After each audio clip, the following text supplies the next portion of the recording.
In this video, I want to give you an actual example of extrapolating a hypothetical paradigm from a particular instance. And the one story we were working with here is the story of Andrew Words, who was raising livestock and ran into a conflict with his neighbors, and the conflict extended outward to the point where Andrew Words blew up his own house and burned himself in the process. He committed suicide in this way, destroying what was his. So let's look at the center here. All right, right here is AW, the person. He's located in a house, so he has a geographical anchor. He owns it. Now he wants to do something with livestock. He starts with chickens, all right. But when he introduces things like goats and small stock like that, he runs into conflict with neighbors. Okay.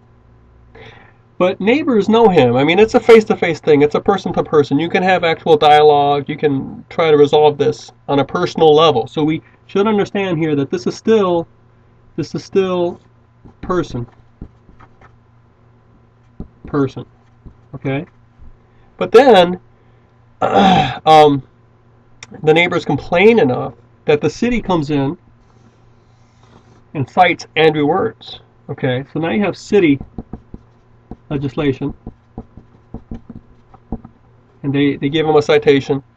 You should realize here that as this is expanding outward, his opponents are seemingly growing in number, and they're becoming less personal. Of course, the city people will know about this. They know the street. They might have seen the house, but how are they going to interact with Andrew? They're going to do it with paper, forms. Okay, so now the interaction is forms, written documents, that sort of thing.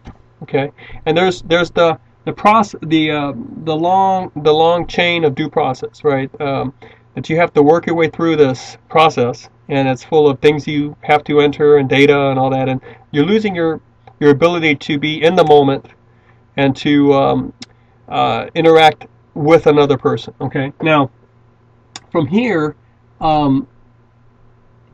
he fights this, right? And it goes to a state level. At least 4 former governor gets involved. Okay. But it's the internet too now. Internet. He's tried. He takes it to a court, a state court. So he's expanding even further now. And now the internet. Remember the governor in T-shirts. Now this is a former governor.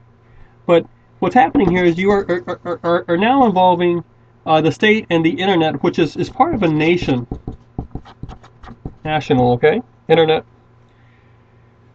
Now, he gets some problems with the city.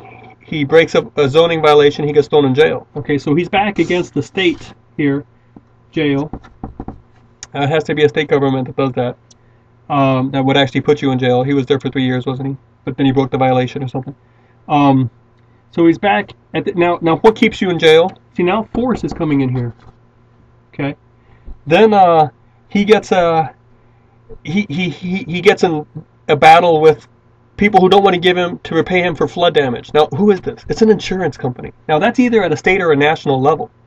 But let's go ahead and keep it sort of right here and say, insurance says no. And again, if you've ever worked with an insurance company, it's all about forms. It's all about numbers. It's all about data that you've entered beforehand. Your policy, it's not necessarily your personal need right now. It's just how does your need fit the policy. It's always referring it back to a document. It's a very impersonal process. All right.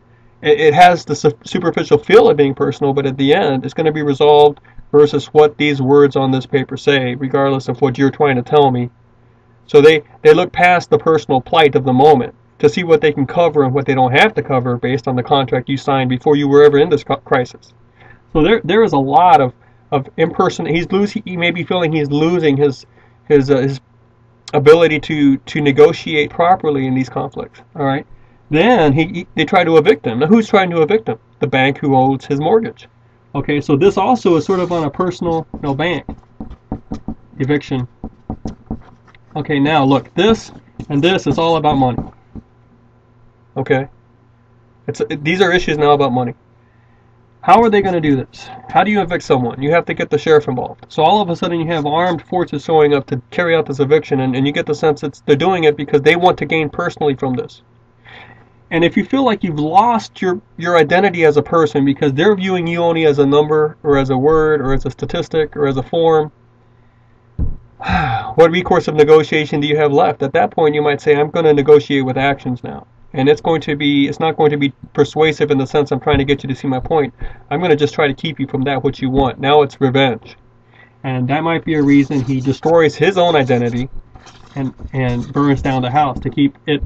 And what might he eventually be feeling that he's battling at the end? This overwhelming, impersonal force that has various manifestations, but just completely, pervasively impersonal and unstoppable. It has this sort of momentum of the nation behind it. A huge, wordless in the sense of it can't talk to you. You can't really stop it. The wheels are in motion, and it's against you. You who formed your identity at a single geographic location, based on your face, your body, your desires, your companionship with animals. All this is taken away. So what we have here is a movement from the personal conflict to deeply impersonal. Okay, and we have a movement from geographic locale to a vague